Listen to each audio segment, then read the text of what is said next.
तो आदाब, नमस्कार, गुड इवनिंग, सत श्री अकाल। एक बार फिर आप तमाम लोगों का स्वागत है क्राइम तक की कहानी के इस एपिसोड में। उम्मीद है पूरी फैमिली अच्छी होगी, अपना और अपनों का ख्याल रख रही होगी। जुर्म करने के लिए, आइडियाज़ हासिल करने के लिए ज़रूरी नहीं है आप कहाँ से हैं, आपका नाम क्या है, आप किस इलाके में रहते हैं, आप कितने पढ़े लिखे हैं। अगर एक बार गलत रास्ते के ऊपर आप सोचने लगते हैं तो फिर उसी रास्ते पर चल पड़ते हैं। आज की कहानी 4 ऐसे लड़कों की कहानी है जो सभी 10वीं फेल है, लेकिन जो काम ये करने जा रहे थे उस काम का सच जब सामने आया तो अच्छे खासे पढ़े लिखे लोग, पुलिस, इन्वेस्टिगेटिव एजेंसी, वो भी दंग रह गई। दुनिया में शायद कभी किसी बैंक को लूटने के लिए बहुत सारे सुरंग बने होंगे, बहुत सारे सुरंगों की कहानी तो मैंने भी आपको सुनाई है, लेकिन एक साथ एक सुरंग के 3 रास्ते बनाए जाए और उन 3 रास्तों की 3 पहेली हो जिसे समझने में पुलिस को वक्त लगा, और जब पहेली सामने आई तो पुलिस भी हैरान कि यार मतलब सोच क्या है इनकी। एक बंदा होता है कि चलो जी एक सुरंग बनाना, चोरी करनी है, यहाँ एक से उनका जी मन भर ही नहीं रहा, लालच भर रहा है। उन्होंने कहा जब बना ही नहीं, इतनी मेहनत कर रहे हैं तो एक सुरंग के 3 रास्ते खोलते हैं, बाकी जगह भी कुछ काम हाथ मार लेंगे। ये कहानी यूपी के 4 लड़कों की है और इनका बॉस, इनका सरगना, उसका नाम अमन खान। ये बुलंदशहर का रहने वाला, परिवार पूरा इसका भरा पूरा, लेकिन कुछ काम धंधा ठीक से चला नहीं, कोई क्रिमिनल इसका बैकग्राउंड अभी तक है नहीं।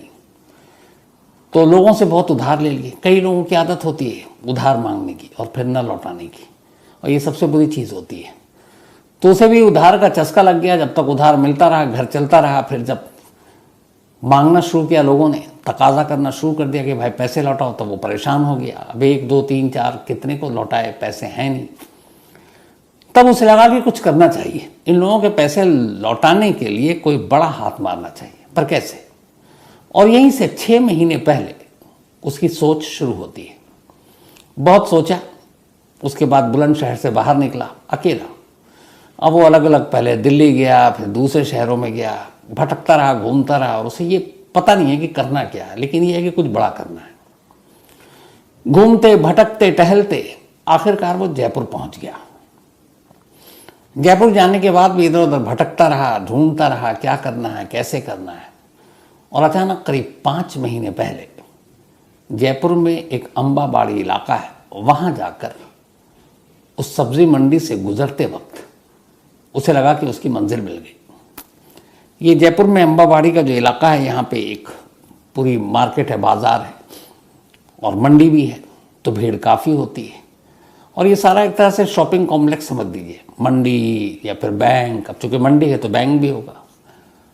तो पूरे दिन ज़बरदस्त भीड़, गाड़ियों का शोर, लोगों का आना जाना। और शाम के बाद मंडी बंद, बैंक बंद, दुकानें बंद और सन्नाटा, क्योंकि यहाँ पे रिहायशी इलाका नहीं था, तो लोग यहाँ रुकते नहीं थे। सुबह आते थे 8-9 बजे और अपना, बल्कि 4-4, 5-5 बजे मंडी तो सुबह खुल जाती है, और शाम होते होते सब निकल लेते, और ये पूरी मंडी जो है सुनसान।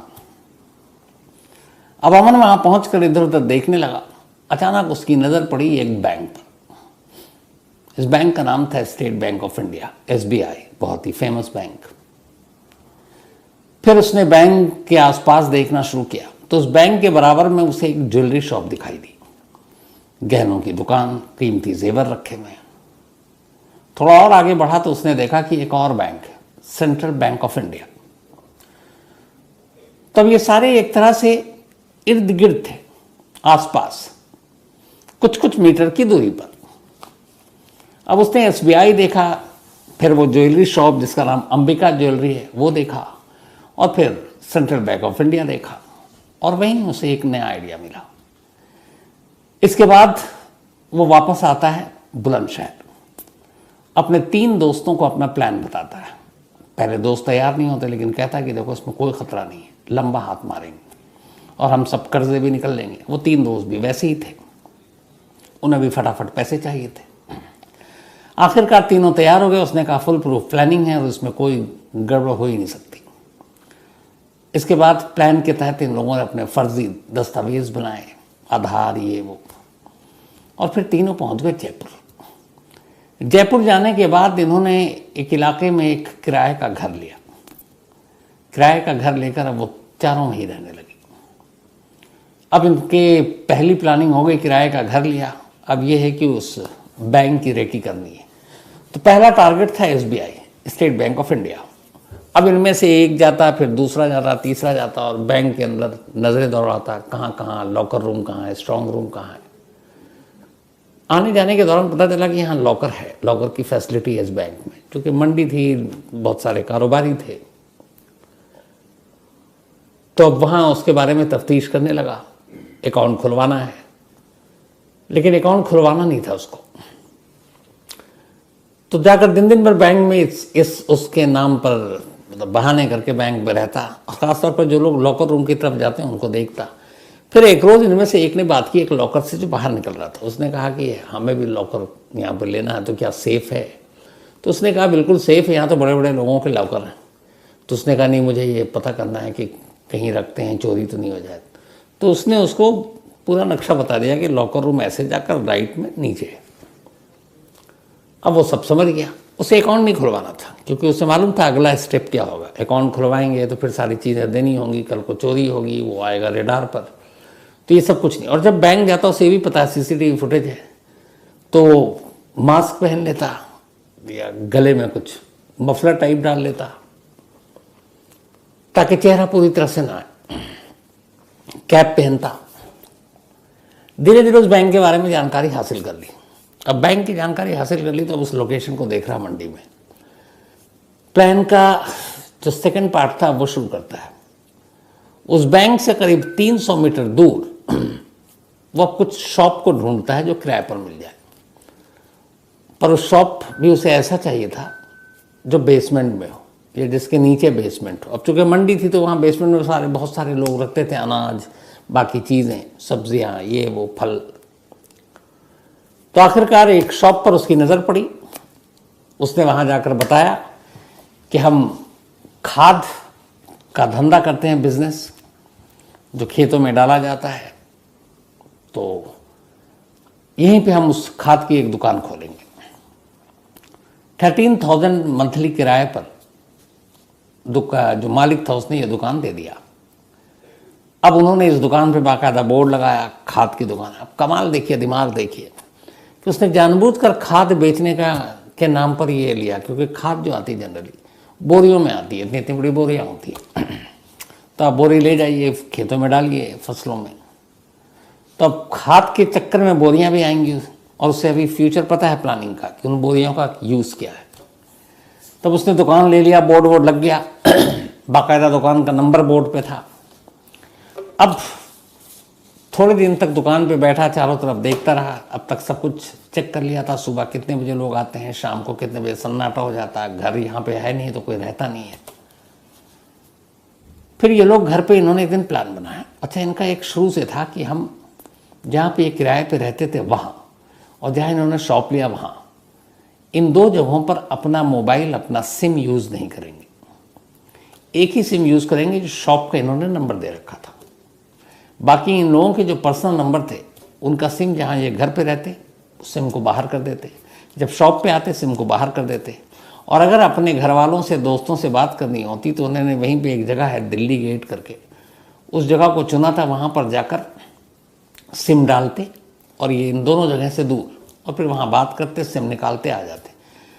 10वीं फेल थे बेशक ये लोग, लेकिन सारी चीज़ों की जानकारी थी कि आजकल मोबाइल कैसे आपका लोकेशन बताता है। अब ये सारी चीज़ें हो गई, अब असली काम शुरू हुआ। इन्होंने जानबूझकर बेसमेंट वाली दुकान ली। अब बेसमेंट तो ज़मीन के अंदर वैसे ही है। अब इन्हें बहुत ज़्यादा नहीं, 10 फीट नीचे और गड्ढा करना था।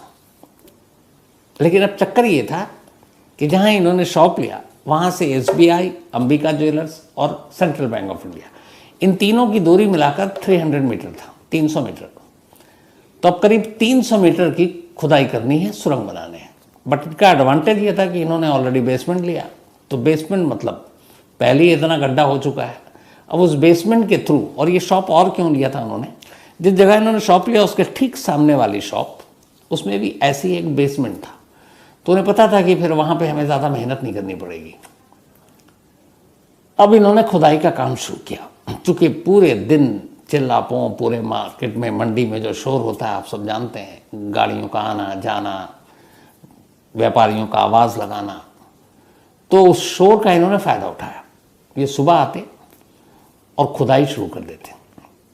खुदाई शुरू करने के बाद जो मिट्टी निकलती वो खाद वाली जो बोरी उसमें डालते जाते और उसको उसी शॉप पे रखते जाते, क्योंकि कोई ग्राहक भी आएगा तो पता चल जाएगा खाद की दुकान है, और वो रखते जाते।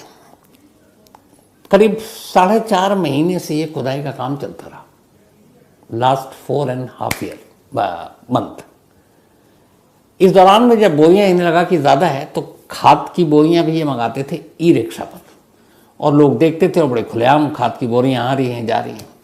तो उन्होंने उन्हीं बोरियों में जिस पे खाद लिखा होता था, वो जो मिट्टी ज़्यादा होती तो बोरियों में रखते अपने शॉप में, फिर बीच बीच में वो 6, 7, 8, 10, 12 बोरियां करके ई रिक्शे पे लदवाते और ले जाते, और कहीं सुनसान जगह पर रिक्शा रुकवा लेते किसी खेत के पास, और उसके बाद उन बोरियों का मिट्टी वहीं फेंक देते।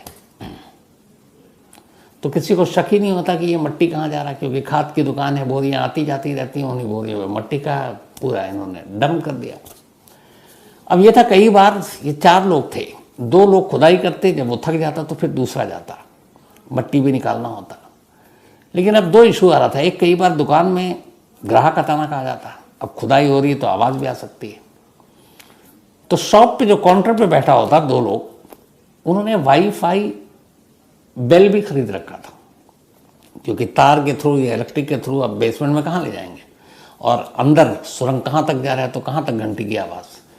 तो कोड वर्ड था कि जैसे ही कोई आए तो एक बेल जब वो बजा दें वाईफाई, तो एक बेल बजाने का मतलब है काम रोक दो, अब खुदाई मत करो और चौकन्ने हो जाओ, और 2 बेल बजाए तो इसका मतलब है खतरा टल गया, आदमी चला गया, अब तुम खुदाई शुरू कर दो। इसी तरीके से चलता रहा। लेकिन अब ये खुदाई कर रहे हैं तो अब एक ये भी है कि ऊपर से तो इन्होंने नक्शा देख लिया कि ये यहाँ है, ये बैंक वहाँ है, वो अंबिका है, वो सेंट्रल बैंक है। लेकिन अब ज़मीन के अंदर जब आप खुदाई करते हैं तो एग्जैक्ट लोकेशन पता नहीं चलता कि आप किस तरफ जा रहे हैं, क्योंकि वहाँ पे भी इन 10वीं फेल चोरों का करिश्मा देखिए। ये बाकायदा अपने साथ कंपास ले गए। उस कंपास को ये आइडिया से ऊपर लेकर चलते जब मेन सड़क पर, और डायरेक्शन देखते दुकान से बैंक की तरफ, और एक अंदाज़ा लगाते कि नीचे से वहाँ खुदाई कर रहे हैं, तो नीचे भी उसी कंपास को उसी मोड पे रखकर और देखते हैं कि ये किस तरफ, तो कंपास के डायरेक्शन के हिसाब से ये खुदाई कर रहे थे। दूसरा, गूगल मैप का इन्होंने इस्तेमाल किया। नीचे है, गूगल मैप के थ्रू अब वो नक्शा देख रहे हैं कि ये स्टेट बैंक ऑफ इंडिया किस तरफ, सेंट्रल बैंक ऑफ इंडिया किस तरफ, अंबिका ज्वेलर्स किस तरफ। तो बाकायदा ऐप का इस्तेमाल किया, बाकायदा कंपास का इस्तेमाल किया, और ये सब करते रहे। 4.5 महीने बीत गए। जो इनकी पूरी प्लानिंग थी वो ये थी कि 26 जनवरी को फ्राइडे था, अभी जो बीता, 26 जनवरी को छुट्टी बैंक की, सैटरडे संडे वैसे ही छुट्टी, तो लगभग 3 दिन बैंक की छुट्टी है, और ये 3 दिन सबसे आइडियल टाइम थे। इन्होंने उसी हिसाब से पूरी खुदाई करनी शुरू कर दी थी। अब स्टेट बैंक ऑफ इंडिया तक पहुंचने के लिए सिर्फ 12 मीटर की खुदाई और बाकी थी, और ये 12 मीटर की खुदाई इनको ये था कि हम अगले 24 से 36 घंटे में कर डालेंगे। अब ये सीधे स्टेट बैंक के नीचे होते लॉकर रूम में। सब कुछ ठीक चल रहा था, लेकिन ठीक 26 जनवरी से एक दिन पहले, थर्सडे को, यानी कि 25 जनवरी को सुबह सुबह मंडी में एक आलू से भरे हुए 3 से 4 ट्रॉली आते हैं, ट्रैक्टर, जिसमें आलू भरा हुआ है। तो बड़ी गाड़ी थी, हेवी गाड़ी थी। अब वो मंडी से आलू लेकर जा रहे हैं, वो खाली आया, अब उसमें आलू लाद दिया गया।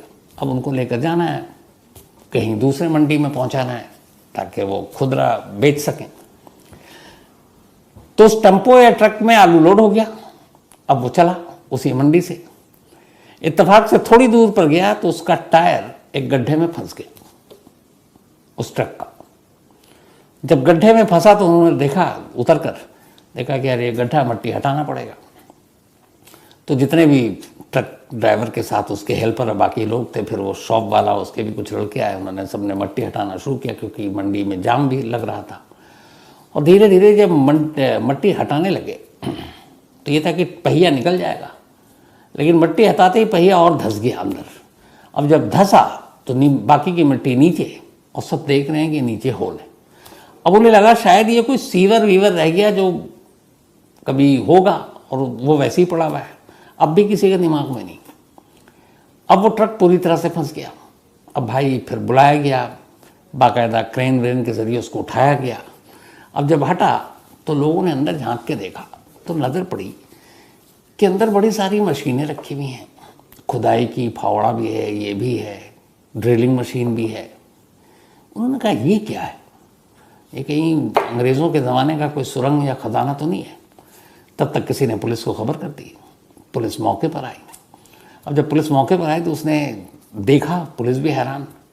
खैर किसी तरह किसी को उतारा गया वहाँ पे अंदर, तो देखा यहाँ तो नज़ारा ही अलग है। यहाँ एक ज़मीन के अंदर सुरंग बनाने के सारे औजार हैं। अब पुलिस का माथा ठनका। इत्तेफाक से ये सब कुछ जब हो रहा है तो जो अमन है मेन इस गैंग का सरबराह, वो उस वक्त शॉप पे। अब वो उस वक्त शॉप पे, इत्तेफाक से उसके बराबर में एक चाय की दुकान थी, वो वहाँ से चाय भी पीता था। उसको चाय वाला इसलिए पहचानता था कि वो लगता था कि ये ज़रूरत से ज़्यादा ही टोपी पहने रहता है या अपना मास्क लगाए रहता है। किसी आदमी को ऐसे देखकर अजीब भी लगता है कई बार जब नॉर्मल चीज़ें हों तो इधर अब पुलिस को सुरंग, पुलिस ने अपनी टीम उतारी कि भाई देखो ये रास्ता कहाँ जा रहा है। तो पुलिस की एक टीम उतरी, तो पहले जिधर चौड़ाई थी उस तरफ पुलिस की टीम दाखिल हुई, तो अंदर अंदर अंदर अंदर वो उसी खाद की दुकान में बाहर निकल आई। अब जैसी खाद की दुकान में आई तो ये तो क्लियर होगा कि इसी दुकान से सुरंग बन रहा है। अब लेकिन दुकान में गायब, क्योंकि वो अब चाय वाले की दुकान पे उसे पता है कि यहाँ पे अब ये ट्रक के चक्कर में जो गड्ढा हुआ है वो अब सुरंग का राज खुल जाएगा। तो चाय की दुकान पे पुलिस वाले जैसे ही आए वो चाय की दुकान से फुर। चाय वाले की दुकान से पूछा गया ये दुकान किसकी है, तो उसने बताया कि अभी तो यही था, बट आप लोगों के आने से जस्ट पहले भाग गया। पुलिस की फौरन टीम दौड़ी, चारों तरफ इन्फॉर्म किया गया, उसका हुलिया बताया गया कि टोपी पहने हुआ है और इस तरीके से। तो करीब 2-2.5 किलोमीटर दूर उसी वक्त उसको दबोच लिया गया, वो पकड़ में आ गया। अब इधर पुलिस की टीम बाकी सुरंग के अंदर दाखिल। तो जब सुरंग के अंदर दाखिल हुई तो जो पूरा अंदर से उनको नक्शा मिला, आपको खुदाई के सारे सामान, औजार, वाईफाई घंटी मिली, कंपास मिला, नक्शा मिला। और उस नक्शे में जो चीज़ थी वो ये थी कि इन्होंने इस दुकान से उस 3 तरह से सुरंग बनाने का नक्शा बनाया हुआ था। एक स्टेट बैंक ऑफ इंडिया, एक अंबिका ज्वेलर्स और एक सेंट्रल बैंक ऑफ इंडिया। अब जब उस सुरंग का मुआयना किया गया तो देखा गया कि ये सुरंग का एक सिरा बस 12 मीटर दूर था स्टेट बैंक ऑफ इंडिया से। लेकिन कमाल ये था कि जो स्टेट बैंक का की तरफ सुरंग है उसके पहले 2 और मुंह उन्होंने खोल दिए थे सुरंग के, मतलब 3 रास्ते बनाए थे। अब जब पुलिस ने उन रास्तों की तरफ देखा कि ये कहाँ जा रहा है, उनको अभी तक पता नहीं है, बट नक्शा जब देखा तो पता चल गया कि इस नक्शे के हिसाब से सुरंग बनना है। इसका मतलब है एक सुरंग SBI, एक सुरंग जो सेंट्रल बैंक ऑफ इंडिया और एक सुरंग उस ज्वेलरी शॉप तक जा रहा है। अब उठाया गया, पूछताछ हुई, तब उसने कहानी बताई कि जब हमने देखा तो हमें लगा कि सुरंग के रास्ते, क्योंकि बहुत सारी ऐसी चोरियां हुई हैं, तो हमने सोचा कि जब इतनी मेहनत कर ही रहे, इतनी 4-5-6 महीना सुरंग बना रहे हैं और 300 मीटर तक जा रहे हैं, तो 20-30 मीटर की मेहनत और कर लें। यहाँ पे कमाल देखिए, तो कम से कम इसके साथ साथ दूसरा भी मिल जाएगा, दूसरे के साथ तीसरा भी मिल जाएगा। तो ये तीनों पे हाथ साफ करना था, क्योंकि एक ही बार में सारी चीज़ें हो जाए ताकि ज़िंदगी ऐश से गुजरे। बस यही सोचकर इन तीनों को टारगेट किया था। लेकिन इत्तेफाक से हो सकता है वो ये 26 या 27-28 के बीच में कामयाब भी हो जाते हैं। लेकिन अफसोस एक आलू ने, क्योंकि ये मंडी हाउस में बैठे थे, इनकी सारी प्लानिंग बर्बाद कर दी।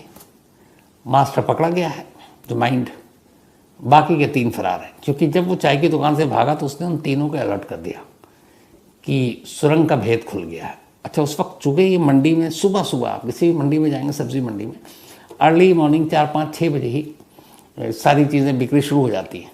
तो ये आ चुका था, बाकी को आना था, वो पहुँचे नहीं थे, तो उसने उनको पहले इन्फॉर्म कर दिया। तो वो तीनों भागे में, लेकिन कब तक भागेंगे, पकड़ में आ ही जाएंगे। तो ये थी कहानी। अरे एक पहले देख लो, 3-3 के लालच में एक साथ पड़े हुए, और कमाल ये है कि क्या दिमाग लगाया है, मतलब मैप से लेके, गूगल ऐप से लेकर, कंपास से लेकर हर चीज़। यही दिमाग अगर अच्छे काम में लगाया होता तो शायद ना इन्हें उधार लेने की ज़रूरत पड़ती, ना इनके परिवार पर ये बीतती, और अच्छी खासी ज़िंदगी गुजार सकते थे, क्योंकि दिमाग ऊपर वाले ने दिया था। लेकिन वही है कि जब दिमाग ही अंधा हो जाए तो फिर आप अच्छाई और बुराई में तमीज़ नहीं कर पाते। तो ये थी आज की कहानी। अब कहानी ख़त्म करूं उससे पहले वही अपना सिलसिला। आज कीर्ति कुमारी, इनका बर्थडे है, तो हैप्पी बर्थडे कीर्ति। और ये भेजा है बी सुराज मौर्य साहब ने, उनकी बेटियां हैं कीर्ति। साथ ही अशरफुल हक, इनका भी आज बर्थडे है, तो हैप्पी बर्थडे अशरफुल। और ये भेजा है शबाना जी ने, उनके हस्बैंड हैं अशरफुल, और ये असम में रहते हैं, और पक्का आपसे मुलाकात ज़रूर होगी। साथ ही श्रेया, इनका भी आज जन्मदिन है, तो हैप्पी बर्थडे श्रेया। और ये भेजा है सुमन एंड मोनू जी ने, ये दोनों लखनऊ में रहते हैं, और ये दोनों श्रेया के मम्मी पापा हैं। साथ ही वानिया बाथम, इनका भी आज बर्थडे है, तो हैप्पी बर्थडे वानिया। और हमारे चैनल में भी एक एंकर है नेहा बाथम, तो आपका नाम उससे मिलता जुलता है, और इत्तेफाक से नेहा खैर शायद लखनऊ की है। तो हैप्पी बर्थडे वानिया। और ये आरती एंड सुभाष जी ने भेजा, उनकी बेटियां हैं Vaniya. Vivek Kumar, belated happy birthday आपको विवेक, पहले भूल गया था। साथ ही आज दीपा और अक्षय, बल्कि इन दोनों की भी बिलेटेड हैप्पी मैरिज एनिवर्सरी। आप दोनों हमेशा अच्छे रहे। नवनीत रे, थैंक यू सो मच आपके इस मेल के लिए। Indrapal Singh, thank you so much आपका भी। विशाल कुमार पांडे, ये कहानी सुनना चाहते हैं, हीतल प्रकाश स्टोरी, शायद मैं ये सुना चुका हूँ, अगर नहीं सुनाई तो ज़रूर सुना दूंगा। मोहम्मद सुहेल आलम, इन्होंने भी कहानी की फरमाइश की है। Kulwinder Singh ji, thank you so much, और आपसे पक्का मुलाकात होगी, वादा है। ये न्यूयॉर्क से हैं और शायद फरवरी में आने वाले हैं। Akanksha Rani, thank you so much आपका भी। Arvind Roy, thank you so much. Arpit Patra, all the best आपके एग्ज़ाम के लिए, आपके फ्यूचर के लिए। और ये भेजा है अंकित पात्रा ने। साथ ही अभिराज सिंह